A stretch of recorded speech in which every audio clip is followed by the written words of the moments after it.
Assalamualaikum warahmatullahi wabarakatuh. Kami dari kelompok 2 akan mempresentasikan hasil diskusi kami dalam bentuk video dengan judul Maslahah Mursalah dalam Filsafat Ekonomi Islam.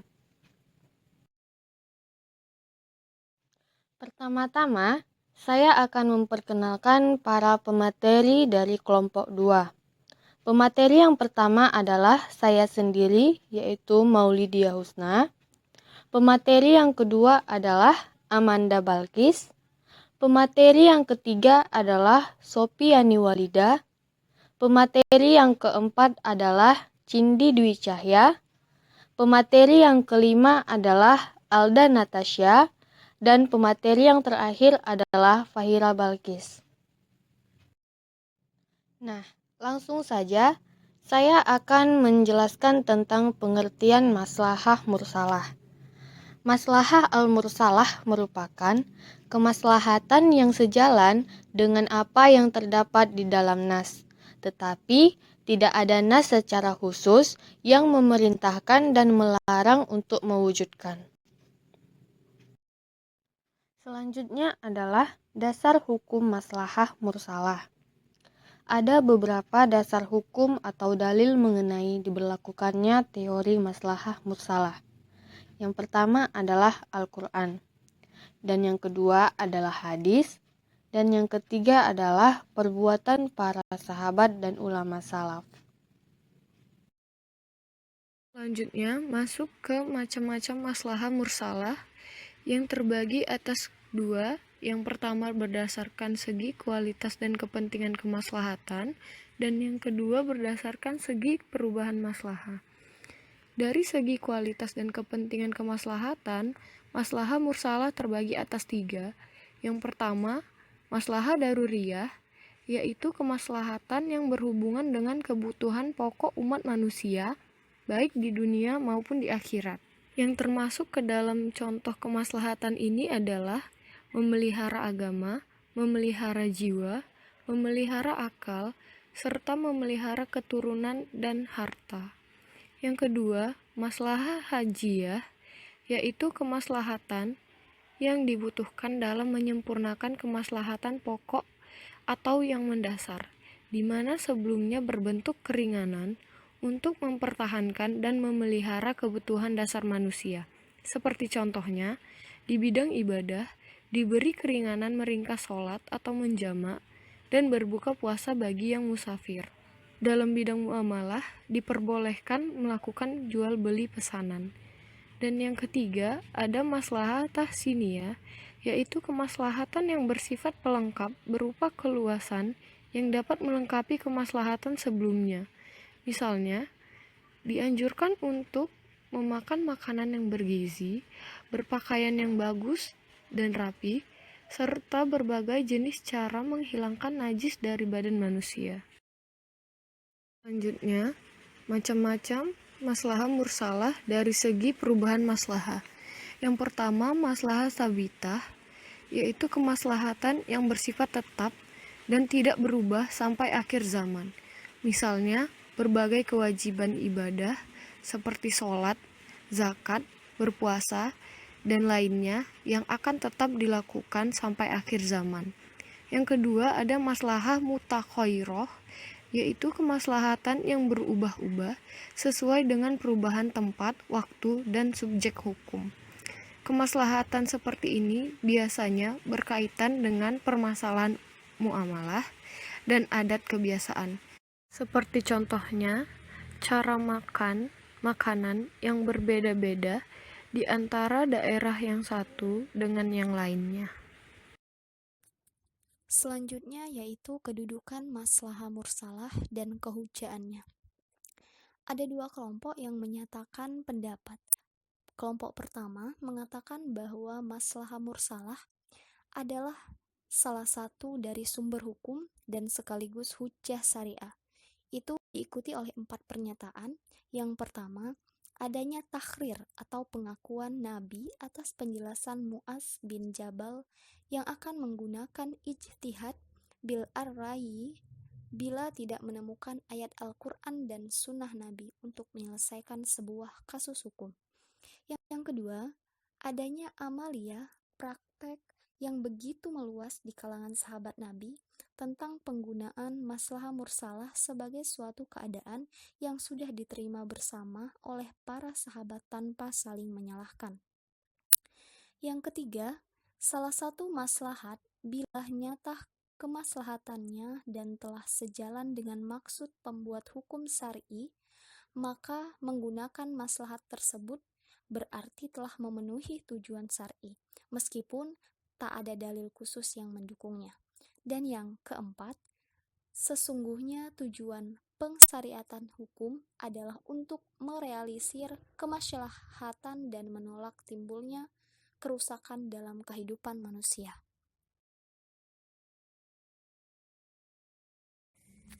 Selanjutnya masih tentang kedudukan maslahah mursalah dan kehujaannya. Kelompok kedua berpendapat bahwa maslahah mursalah tidak dapat diterima sebagai hujjah dan menetapkan hukum. Karena ada tiga. Yang pertama, bila suatu maslahat ada petunjuk syar'i yang membenarkannya, maka ia tidak termasuk bagian dari qiyas. Yang kedua, beramal dengan maslahat yang tidak mendapat pengakuan tersendiri dari nas akan membawa kepada pengalaman hukum yang berlandaskan pada sekehendak hati dan menurut hawa nafsu. Dan yang ketiga, menggunakan maslahat dalam istihad tanpa berpegang pada nas akan mengakibatkan munculnya sikap bebas dalam menetapkan hukum yang mengakibatkan seseorang tersebut teraniaya atas nama hukum. Berikutnya adalah syarat dan objek maslahah mursalah. Adapun syarat-syarat maslahah mursalah adalah yang pertama, maslahat yang dimaksud adalah maslahat yang sebenarnya, bukan hanya dugaan semata. Maksudnya di sini ialah agar bisa diwujudkan pembentukan hukum tentang masalah yang dapat memberi kemaslahatan dan menolak kerusakan. Jika maslahat itu berdasarkan dugaan semata, maka pembentukan hukum itu tidak akan mendatangkan maslahat. Contohnya, dalam persoalan larangan bagi suami untuk menalak istrinya dan memberikan hak talak tersebut kepada hakim saja dalam semua keadaan. Dan yang kedua adalah maslahat itu bersifat umum, bukan hanya bersifat perorangan. Maksudnya di sini ialah bahwa dalam kaitannya dengan pembentukan hukum atas suatu kejadian dapat melahirkan manfaat bagi kebanyakan orang, tidak hanya mendatangkan manfaat bagi satu orang atau beberapa orang saja. Contohnya adalah orang kafir telah membentengi diri dengan sejumlah orang dari kaum muslimin. Apabila kaum muslimin dilarang membunuh mereka, maka orang kafir akan menang, dan mereka akan memusnahkan kaum muslimin seluruhnya. Demi memelihara kemaslahatan kaum muslimin seluruhnya dengan cara melawan atau memusnahkan musuh-musuh mereka. Dan yang ketiga, maslahat itu tidak boleh bertentangan dengan dalil syara' yang telah ada, baik dalam bentuk nas, Al-Quran dan Sunnah, maupun ijma' dan qiyas. Dan yang keempat, yang terakhir adalah maslahat mursalah itu diamalkan dalam kondisi yang memerlukan. Seandainya masalahnya tidak diselesaikan dengan cara ini, maka umat akan berada dalam kesempitan hidup, dengan arti harus ditempuh untuk menghindarkan umat dari kesulitan. Selanjutnya yaitu objek maslahah mursalah. Secara ringkas, dapat dikatakan bahwa maslahah mursalah itu difokuskan terhadap lapangan masalah yang tidak terdapat dalam nas, baik dalam Al-Quran dan Sunnah yang menjelaskan hukum-hukum yang ada penguatnya melalui suatu iktibar, juga difokuskan pada hal-hal yang tidak didapatkan adanya ijma' atau qiyas yang berhubungan dengan kejadian tersebut. Ada beberapa contoh dari masalah berdasarkan maslahat dengan ketentuan hukum, yaitu diantaranya adalah pada saat Khulafa ar-Rasyidin menetapkan keharusan yang mana menanggung ganti rugi kepada para tukang apabila para tukang tersebut berbuat ceroboh dan tidak memenuhi kewajibannya, yang mana kewajibannya untuk menjaga harta benda orang lain. Jadi jika tidak ada sanksi itu, maka banyak para tukang ini yang ceroboh. Maka dari itu Khulafa ar-Rasyidin menetapkan keharusan itu. Kemudian kita bisa juga melihat dari kasus Umar bin Khattab radhiyallahu anhu yang sengaja menumpahkan susu yang dicampur air agar memberikan pelajaran kepada para pedagang yang mencampurkan susu itu dengan air karena mereka itu tidak jujur. Maka dari itu sikap Umar ini tergolong ke dalam maslahah agar itu berefek kepada mereka, agar mereka seterusnya jujur dalam melakukan segala hal.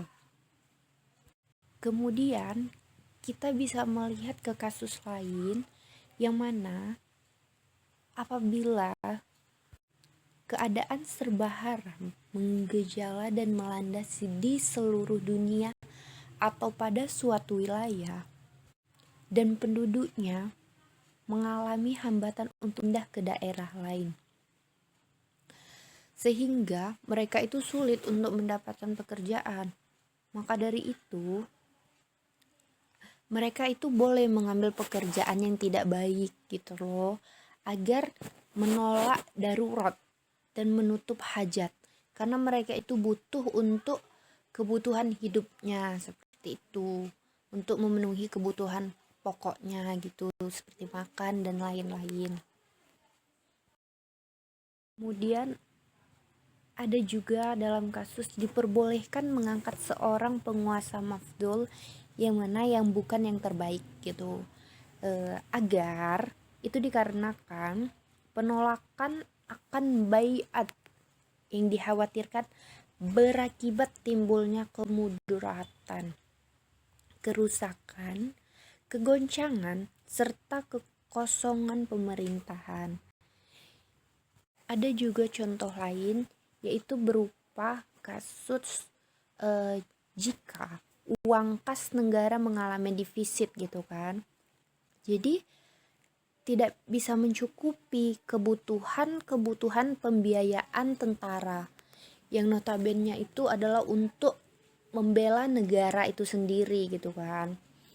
Maka pemerintah itu boleh menarik pungutan wajib kepada orang-orang kaya, ya agar untuk apa? Untuk menutupi defisit dalam pembiayaan tentara tadi, agar kebutuhan mereka itu tercukupi, sehingga kita yang ada di negara tersebut tetap damai dan aman. Kemudian adalah pencatatan misalnya pencatatan akad nikah, yaitu buku nikah, dan pencatatan perceraian yang dimana dilaksanakan di pengadilan agama, dibuktikan dengan adanya catatan dan bukti dari akta cerai. Itu adalah pencatatan dari aktivitas transaksi di lembaga-lembaga pemerintahan, perkantoran, dan pengadilan. Yang mana kenapa itu di salah satu kan contoh untuk berdasarkan maslahat, itu adalah agar memelihara dan menjamin hak-hak, terutama pada masa modern ini ya, berbagai masalah muamalah itu, yang mana agar tidak adanya dan tidak menimbulkannya kecurangan dan kurangnya kepercayaan, seperti itu. Selanjutnya saya akan menyampaikan tentang contoh maslahah mursalah. Yang pertama, tindakan Abu Bakar terhadap orang-orang yang ingkar membayar zakat. Itu adalah demi kemaslahatan. Yang kedua, mensyaratkan adanya surat kawin untuk sahnya gugatan dalam soal perkawinan. Yang ketiga, menulis huruf Al-Quran kepada huruf Latin. Yang keempat, membuang barang yang ada di atas kapal laut tanpa izin yang punya barang, karena ada gelombang besar yang menjadikan kapal oleng. demi kemaslahatan penumpang dan menolak bahaya. Yang kelima, dalam Al-Quran tidak ada perintah untuk mengumpulkan Al-Quran dari hafalan dan tulisan, tetapi para sahabat melakukannya.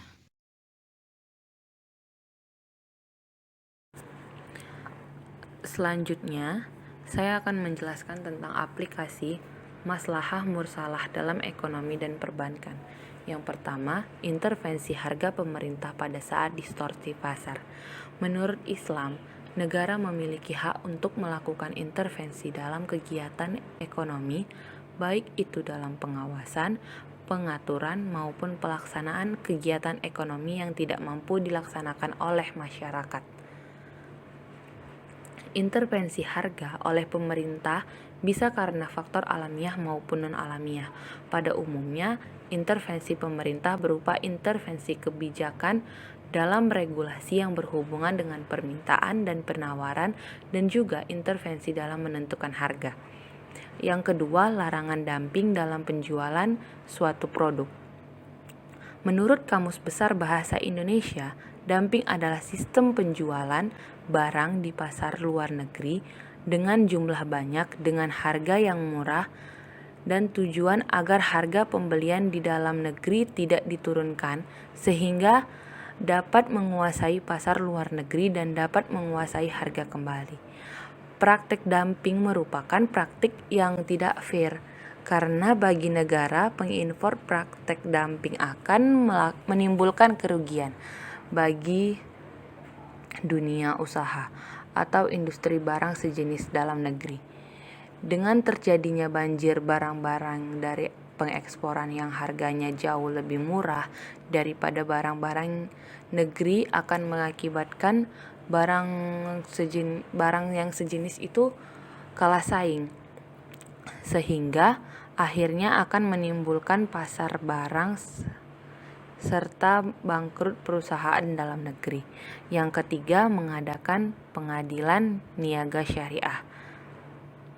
Pengadilan agama sebagaimana yang dimaksud oleh Undang-Undang Nomor 7 Tahun 1989 tentang Peradilan Agama pada awalnya adalah lembaga yang memiliki kewenangan untuk memeriksa, memutuskan, dan menyelesaikan perkara-perkara di bidang perkawinan, kewarisan, wasiat, hibah, wakaf, dan sedekah.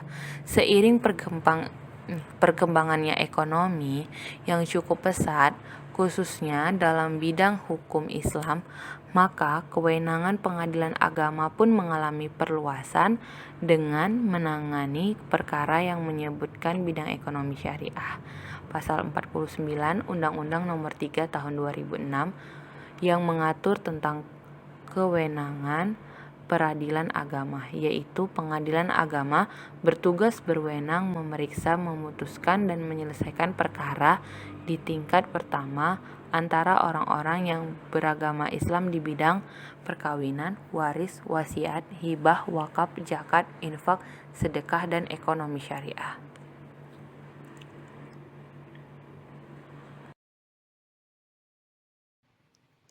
Demikianlah hasil presentasi kami tentang maslahah mursalah dalam filsafat ekonomi Islam. Kami kelompok 2 mengucapkan terima kasih dan mohon maaf apabila ada kesalahan dan kekurangan. Wabillahi taufiq wal hidayah. Wassalamualaikum warahmatullahi wabarakatuh.